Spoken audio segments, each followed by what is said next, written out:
Hi guys, welcome back to my channel. Today I am going to do something a little bit different. I'm not going to work on my junk journals or make a junk journal. I'm going to make a an art journal or mixed media journal, and this is just an example, I'm going to make it from scratch, and I'm gonna be using a Coptic stitch. That's a Coptic stitch. If you don't know about bookbinding, there's a whole bunch of videos on YouTube. Sea Lemon, she has some great tutorials on bookbinding. I really do enjoy her videos. And so this one is the first one I've ever made a long time ago.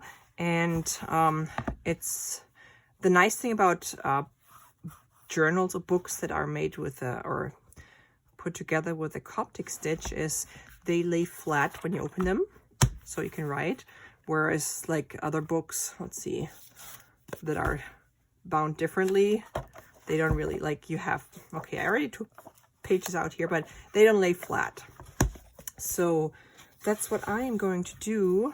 This one, like I said, I did a while ago. I used chipboard for the covers, and then I used fabric because I've had like, I have a lot of fabric that I just have because I liked it when I bought it, and then I've never used it.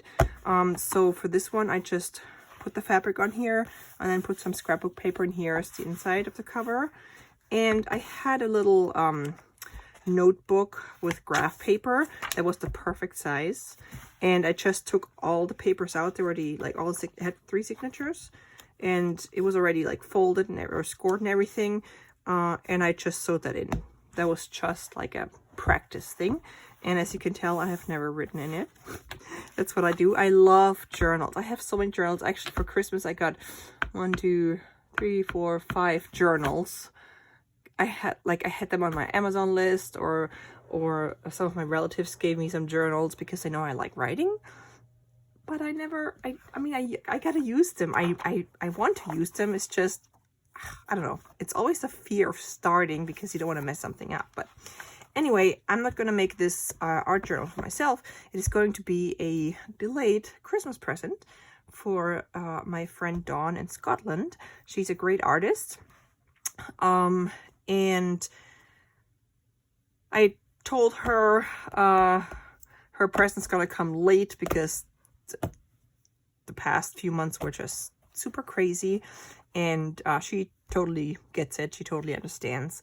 And she has, like, her craft room is as full as mine or fuller. And she has everything.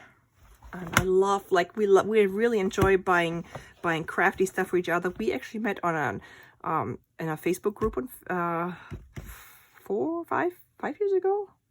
5 years ago, making artist trading cards.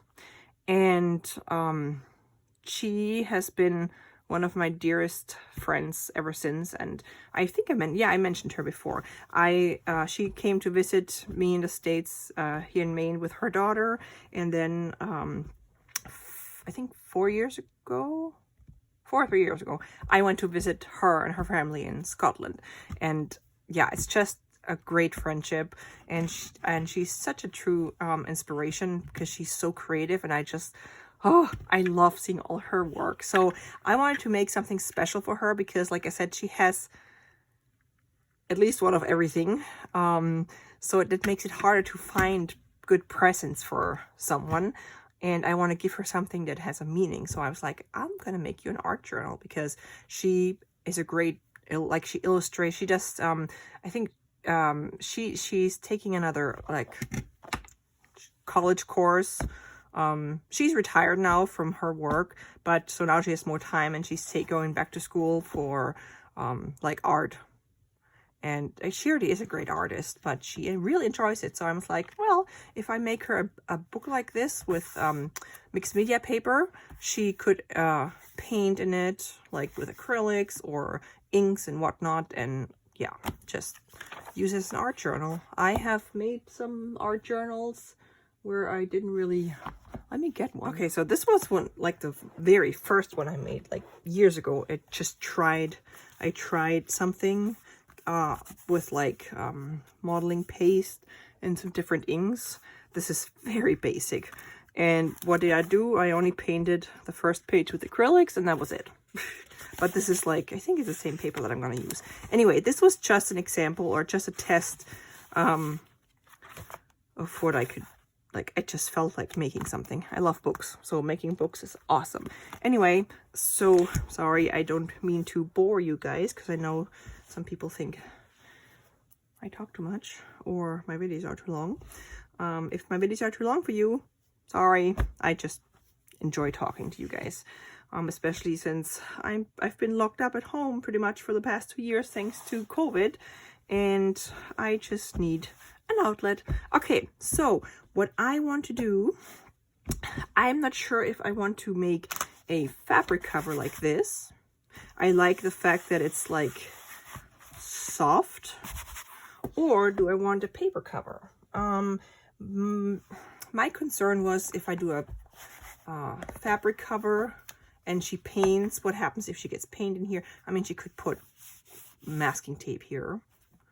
Or if she lays it in paint accidentally, then she has to paint on the fabric. However, if I use paper, same thing. You can get the paint off it. But so I have these two paper pads that I think she could like the style. So this is Flourish from Maggie Holmes. I think I got both of them from Joanne a long time ago. Really like this. Here I thought maybe she would like the peacock. So that might be an option, for at least for the front.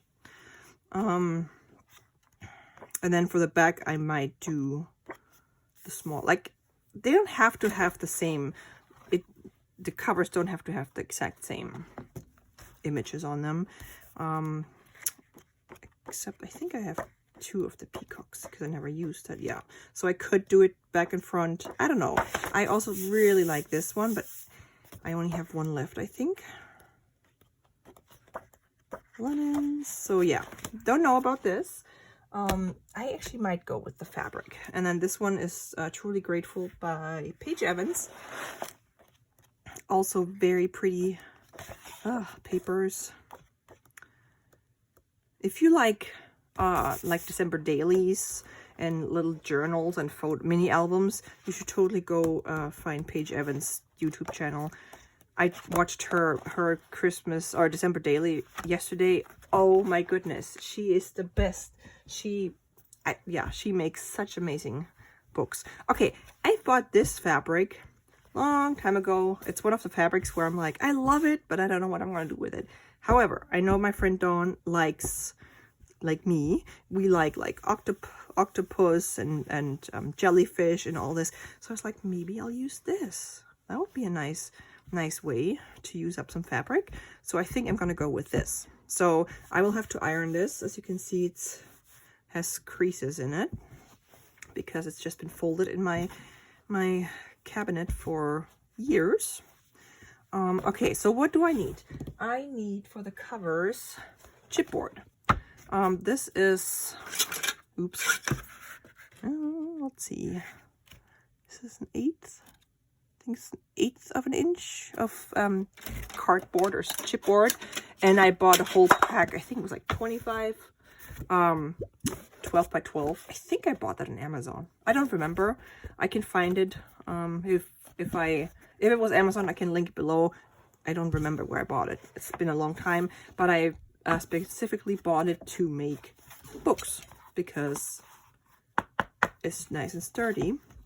So, and I think I'm going to make it 9 by 6 because my paper, I bought this Canson mixed media paper, and it's 9 by 12. So if I fold it in half, and you gotta make sure if you do this, their papers are not, or at least this one is not straight. I folded it straight, but it's not straight, so I will still have to cut it.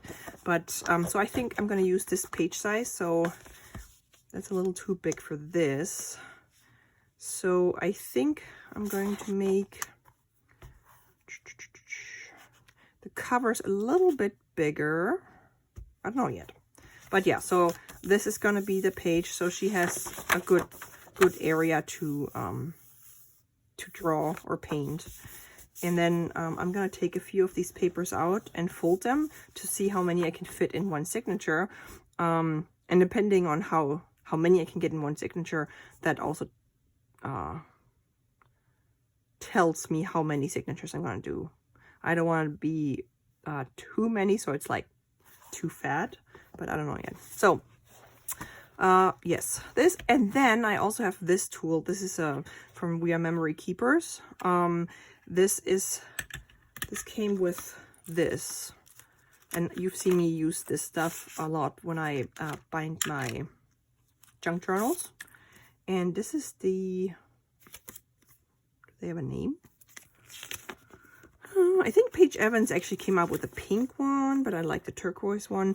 So this is just for bookbinding, and it has like all these holes where you can do different stitches. So you have to poke the holes in your covers and then in your papers. Here you put the paper in, and I'll show you how that works. But we'll put the paper in, and then this goes over here, so then you can poke all your holes.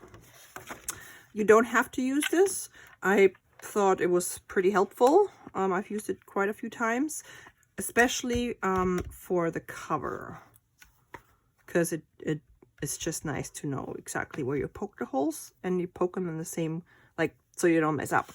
And then this also comes with instructions for different stitches. I haven't tried all the other stitches.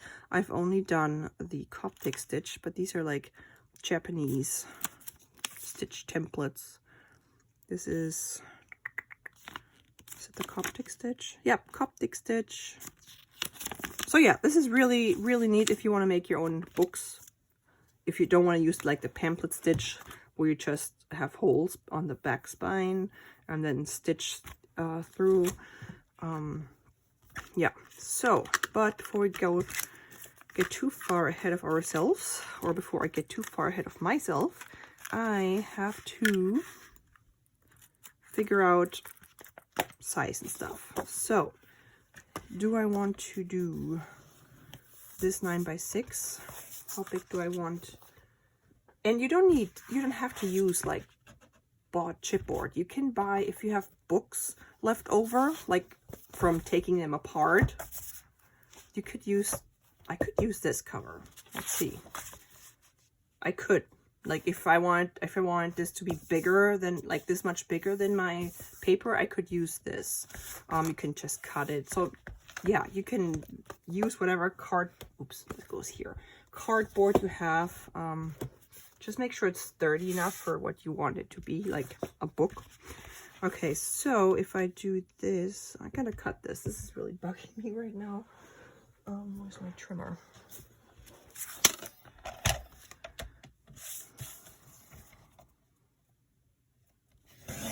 Okay, so, okay. This is 9x6. Let's see. Am I still in the frame? No. 1, 2, 3, 4, 5, 6, 7, 8, 9. 1, 2, 3, 4, 5, 6. Perfect. So if I do maybe, let's do it 10x7, and then we have half an inch and or we do 6 3/4 by 9 3/4, and then we have like a little bit on each side. Yeah, I think I'm gonna do that. I'm gonna just cut one and see if I like that size, and then we'll decide if we go with it. Alrighty, I decided to go with 6.5 by 9.5, and then I have a 1/4 inch on each side. I think this is nice. And then the cover. Okay, so next I would create the cover, or put the fabric on here. Right now it's snowing outside, so I can't go outside and spray with my spray adhesive. I'm gonna do this a little later, but now I'm just gonna take the papers out and figure out how many pages how many papers I want in a signature, and how many signatures I want. So this might be a little boring for you guys. I don't really have anything to talk about or any news. I am, like I said in my previous video, I was so touched by you guys' comments that some people actually were happy when I came back on onto YouTube. And I really enjoy making my videos, so let's hope I can get back into the habit of making videos on a regular basis. And I know this is not really a junk journal, but it's still making a book, so that's what I'm going to do. And then these are the pieces I've cut off from my chipboard, and I will save those because I can use those as spines for other junk journals that I'm making, or other thingamajigs. Okay, 1, 2, 3, 4, 5, 6, 7, 8, 9. I have put my Etsy shop on vacation when I went on vacation, and I have not brought it back yet. Maybe I'll in the new year I will. Oops. I will. Come on. Reopen it. With the bunch of journals that I've made. I have my garden journal, I have my Victorian ladies journal, I have a whole bunch that I've made and then put away. Okay, let me fold these and then I'll see how thick a signature is going to be. Alrighty, so I have decided to do 3 signatures, and each one has 5 papers. So we have 20, 40, 60 pages. I think that's a good amount. I could do a lot more, but I have a feeling it's gonna be quite a bit of work to sew this one together, like 3 signatures into this. I'm not gonna go into the details of how to do the Coptic stitch because that video would be way too long. And like I said, there's really good tutorials on YouTube, and I'm gonna link somewhere up here. I'm gonna link to C Lemon's tutorial on how she stitches or sews the signatures in. So my next step will be to iron this and then put this on here, and then I also need some paper for the inside of the cover.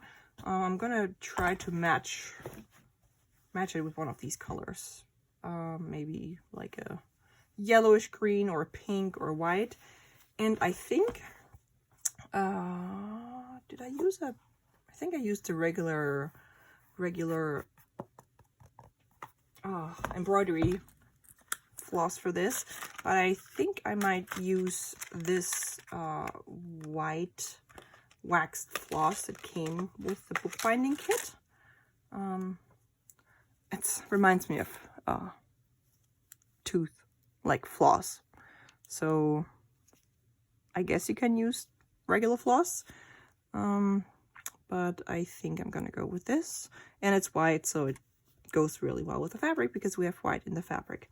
Okay, so I guess I can make the cover a... What happened to my other needle? Didn't I just drop... Oh, nope. Where's my needle? I just dropped my needle. I'm gonna make my... Maybe I didn't drop my needle? Where did you go? Oh, it's in here. I always lose this needle. I'm gonna make the cover part a separate video. So this is not gonna be too long. So let me know in the comments below if you've ever done any kind of bookbinding other than like the pamphlet stitch for junk journals. If you've ever done the Coptic stitch. This is not perfect 100%, but I liked it. So the things you can do is you can, either go all the way, or I can just do a few here and a few here. I think that's what I might do. I might do 3 here and 3 here. We shall see. But that will be in the next video, or we'll do the stitching in part 3 of the video, and part 2 will be the cover. I'll talk to you in my next video. Thanks so much for watching, guys. Bye.